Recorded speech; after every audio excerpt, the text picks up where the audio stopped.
As always, please retry this question before watching the video. There's some things you need to know to be able to answer this question. If you don't know the answers, please add it to your cheat sheet, master it, and go back 5 before continuing in the video. First, you must start and end a parenthetical with what? The answer is the same punctuation. So if you start a parenthetical with a comma, you need to end it with a comma. If you start it with an em dash, you need to end it with an em dash. If you start it with a parenthesis, you need to end it with a parenthesis. What must come before and after a semicolon, period, and comma fanboys?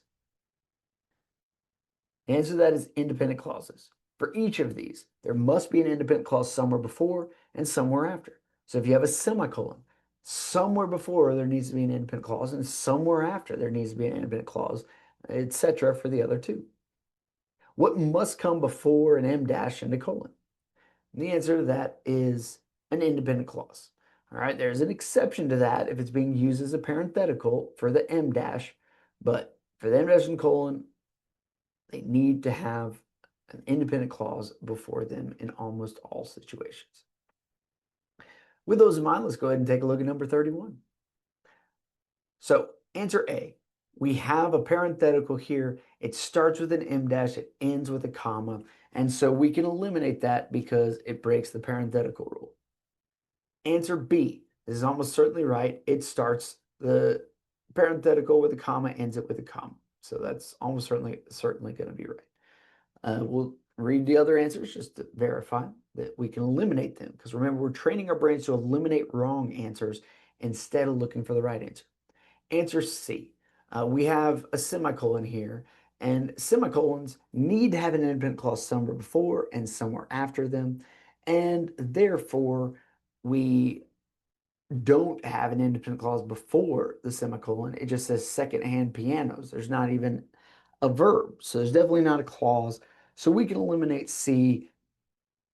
You could either say, because of the parenthetical rule, because it starts the parenthetical with a semicolon and ends it with a comma, or you could say clauses separated improperly because semicolons traditionally separate clauses, whichever you want, but we just need to know a reason why.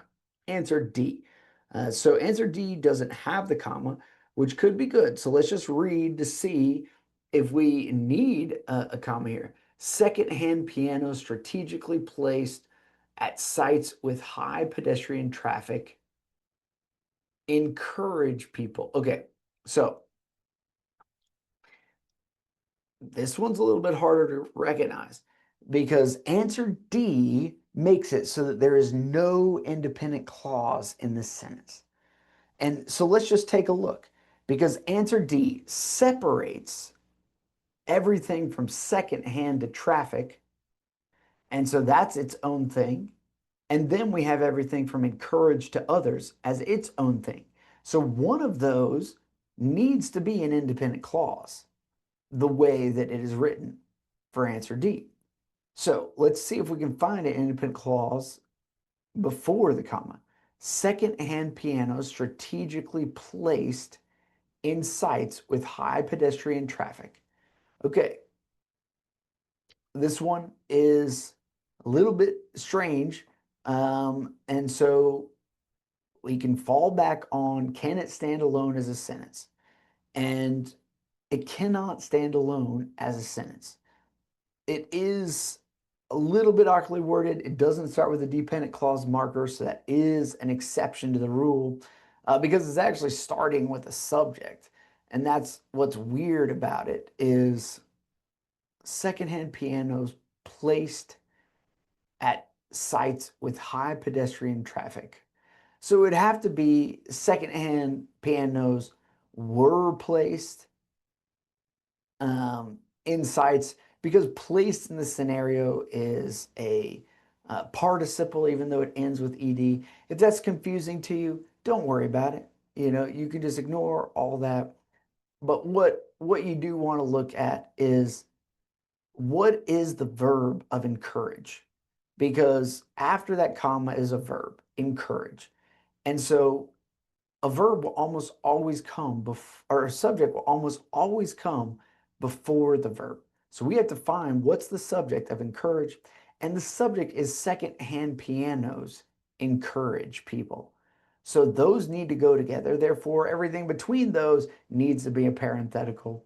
If that's confusing, it's okay. You don't need to be able to eliminate all the wrong answers or be able to explain all the wrong answers. So if this is more effort than it's worth, I'm probably not explaining it as well as it could be explained.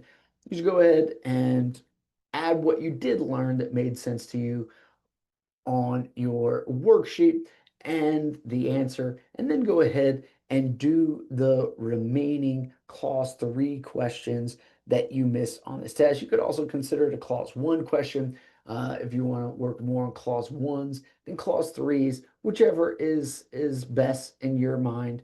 And then do the mastery if this is the final clause 3 or clause 1 question that you missed on this test before coming back and starting on the next category that you missed the most of.